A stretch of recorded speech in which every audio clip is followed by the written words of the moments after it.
This is the Horse Radio Network. This is episode 84 of the Wisdom by WESA show on the Horse Radio Network.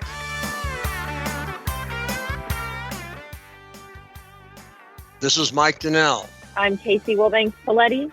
And this is Sophia Aguilar. Welcome to Wisdom by WESA on the Horse Radio Network. This podcast is brought to you by the Western and English Sales Association, WESA, which provides the world's largest trade events for retailers, manufacturers, and sales representatives of the equestrian industry. In this podcast, we feature exclusive interviews with noteworthy Western and English personalities, retailers, and exhibitors who you've always wanted to talk to. Don't miss out on all the news for manufacturers and retailers in the equine industry. We are quickly approaching the contract day for the August 2022 WESA Trade Show, and Sophia is here today to talk to us about how the preparations are going. They are coming along. The contracts will be available on April 1st. So currently we're testing all of the contracts and each of the add-ons that will be available to make sure that everything will be running smoothly in just 2 weeks. Can you share with us some of the add-ons that they can choose from?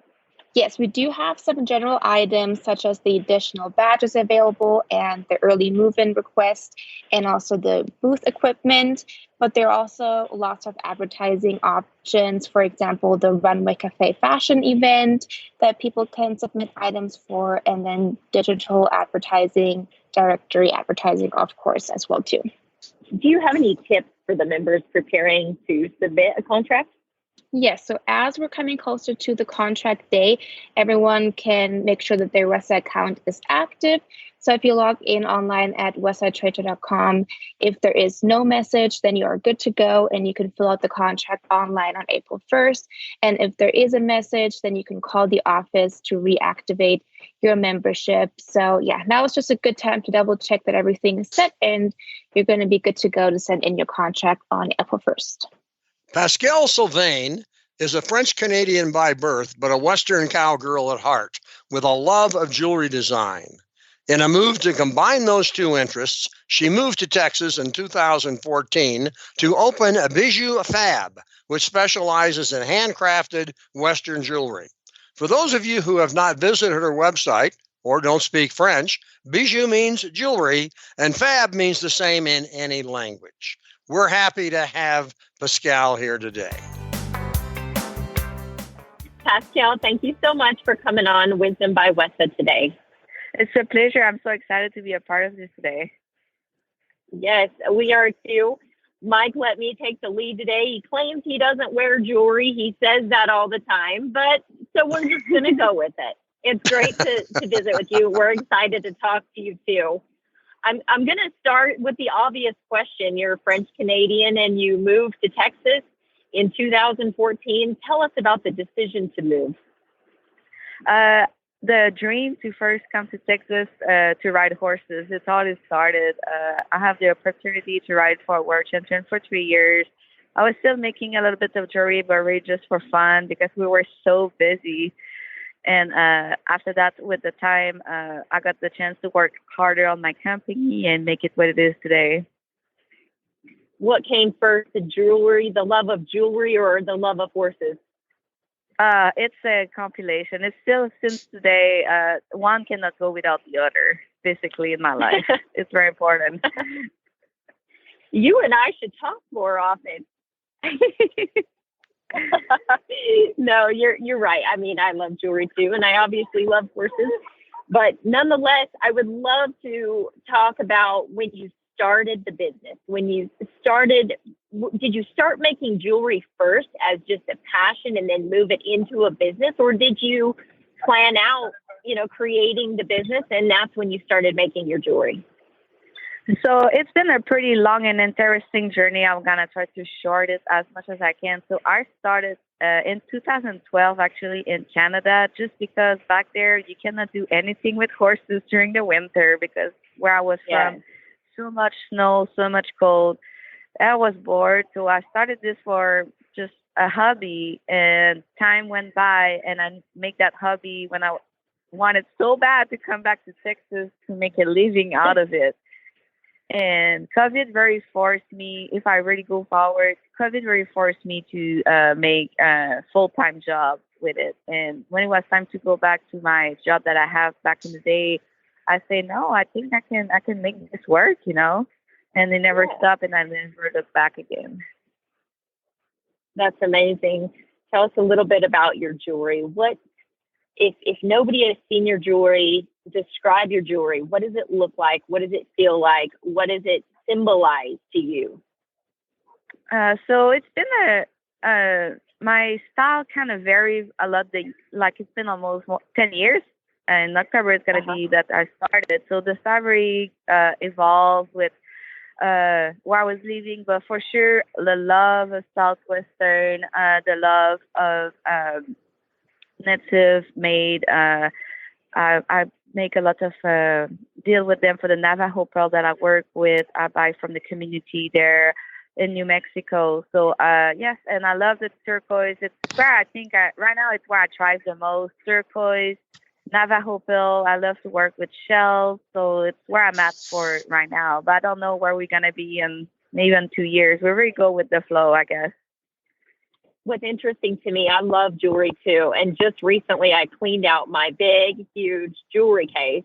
And I thought, I need to get rid of some of my jewelry. And I, of course, did.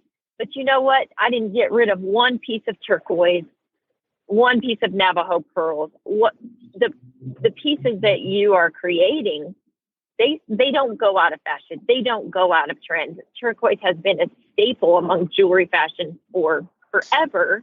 And always will be. Totally agree with you. I feel like it's also the more, if I look at my style through the years, it's probably not even a question. It's the more sophisticated style that I work in, where I identify myself the most.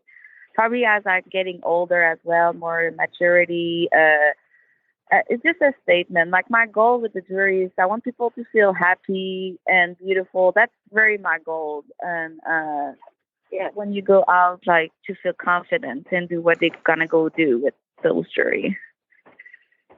And speaking of that never going out of fashion or trend, it's generational. Turquoise jewelry is generational. I have some of my grandma's coral and turquoise pieces, and now my 5-year-old daughter is wearing some of those pieces. And so I think that's very unique in your business, in your jewelry making, is those pieces can be passed down forever. Yes, I'm totally agree with that. It's never gonna go out of style, and it's a lot of meaning. I feel like, of course, it's not for where I'm come from, my history, but I try to learn as much as I can because I truly believe I belong to Texas. I was just not born at the right place. I feel the same way. I came as fast as I could. Well, I think they're probably proud to have you, and we are certainly proud to have you as a part of WESA. I know Mike may not wear jewelry, but I know he knows a lot about WESA and the relationships that consumers and brands have with WESA. So, Mike, would you like to jump in? Even though a couple of things that I find interesting. We talked yesterday, and I saw it on the website. You design the jewelry, but you have quite a few talented people who are actually creating and assembling the jewelry. Is that correct? Yes. So basically, we're wholesale to so many small and big businesses that I need to hire 14 makers around my town, and they help me to make everything that I myself design and create. And our goal is to really offer like handmade, made in USA. For me, it's a very important statement, and I will never change it. I don't really care how much money I could make more to be exporting. It's not my value at all.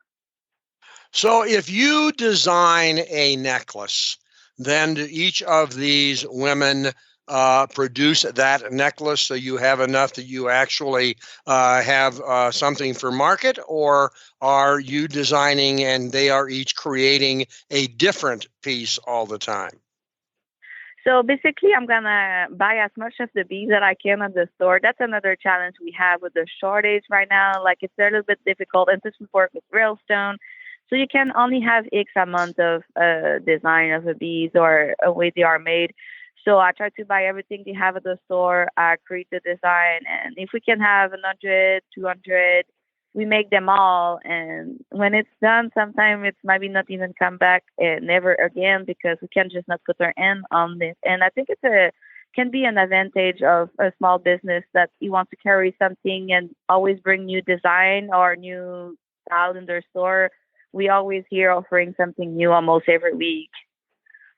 Now, we have, lots of retailers who are in our audience, and I'm sure one of the reasons they listen is they're trying to find additional sources for products that their customers would like. If I am a retailer, doesn't really matter where I am, what is the most efficient way for me to be able to start doing business with you and carrying your lines? So basically, I think the easiest way is go on our wholesale bijoufab.com.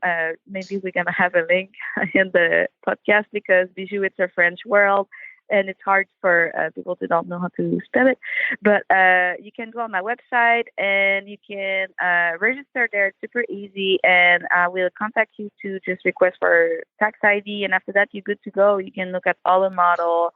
And I also highly recommend people to go on our Facebook group, Wholesale Only. It's where you can see everything. It's new, and it's a very nice community where women help each other as well, that I built, and I'm pretty proud of.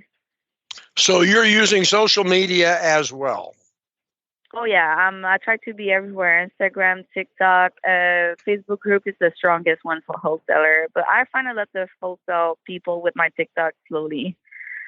TikTok is becoming more and more popular. I hear more and more individuals and businesses are starting to use it. I think, again, it's a great way for a company to introduce itself and introduce its products. Now, this is the Wisdom by WESA podcast. So we always like to chat a little bit with our guests about how they came across WESA, how WESA helps them do their business.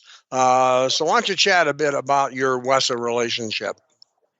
So WESA has been very good to me. I have a lot of questions. That was the first time I was doing a show period in the United States, and that was like probably one of the biggest I could have made.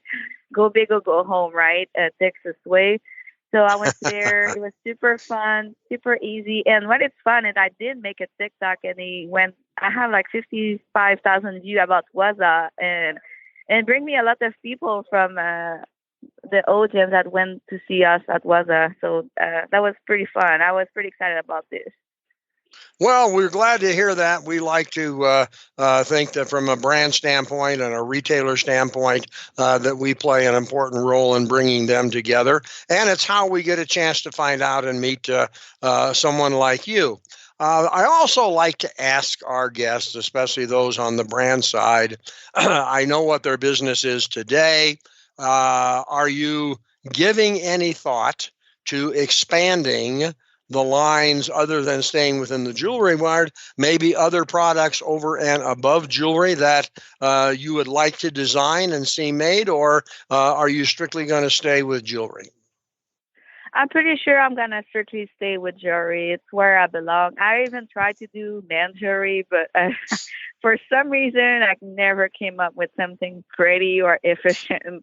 I don't know. It's nothing inside my creation vibe. But yeah, jewelry, it's where I belong. And I just, for sure, we're going to be to WESA in January, and we're going to go back for sure. This is a no-brainer for us. We want to be a part of this community. And we're going to stay strong with our jewelry. We've talked a lot about Texas, but do you ever go back to Canada? Do you still go back and say hello to people? No. So you'll stay in Texas and just keep making jewelry. Tell me a little bit, and Casey always asks this as well. Do you wake up in the middle of the night with a great design idea, or do you suffer and beat yourself up trying to find one, or how? I mean, in what you're doing, new creative ideas are the engine that drives the business. You can't live off last month's or last year's design, but somewhere that creativity has to get supercharged. And I'm just curious as to how you every day, every week maintain the excitement and the energy and come up with an idea that's different than you did yesterday or the day before? Sometimes it's the pressure. Like example, since I have 14 girls, sometimes they like, okay, and I work them very freely. They can come when they're ready and they got done their work. They come to my house, the warehouse, and they say, okay, I'm going to be there in 20 minutes. And I'm like, okay, I need to come up with something in 20 minutes so they can work on this. And I just look what I have and it comes pretty easy. I'm blessed. I never have sometimes though, I'm not going to lie, I buy a piece and it can stand on my shelf for 6-8 months. And I have a big quantity and I look at them and I'm like, I don't know what to do with you. And after that, something's going to come up out of the blue. And more than likely, that time it's a bestseller. So that's what is the funniest about it. When this happened, it happened a couple of times. Well, I think that the creative process obviously is what makes or breaks a business like yours. And Casey, I know you've taken a look at that. You must vouch for the creativity, you see. Yes, you definitely hit what was on my mind. It always amazes me how I think it can be easy to come up with initial designs, but to keep coming up with designs over and over and keep them original. And I always say you writer's block, but for jewelry designing. And of course, you already answered that question. So I love your jewelry. One more place for me to go and shop. And also I love your story. And it sounds like you're right where you're supposed to be and right where you want to be. And thank you so much for coming on the show today. I'm very grateful. This is a true American dream. Like, this is not a joke. I'm very blessed and I take everything I'm very happy with what I'm doing and I really think it's my calling. So I'm keep doing it every day with no problem at all. Well, I think that's great, and we're glad you took the time out of your busy day to chat with us about the history of the company and how it functions now and how people can do business with you. And I've enjoyed the conversation immensely. I echo what Casey said. Thanks for coming on today. Thank you so much, you guys. I hope y'all have a good day. The show notes and links from today's show can be found at wisdombywesa.com. And of course, we'd love to hear your feedback. There's a contact link on the website. The Wisdom by WESA show will be published on the 15th and 30th of every month. You can listen on most of your favorite podcast players, and you can also listen on the Horse Radio Network app on your iOS or Android phone. You just search Horse Radio Network in the App Store. It's free and super easy to use. Be sure to visit all the great shows on the Horse Radio Network at horseradionetwork.com. Thanks for listening to the Wisdom by WESA podcast. WESA, where the industry meets.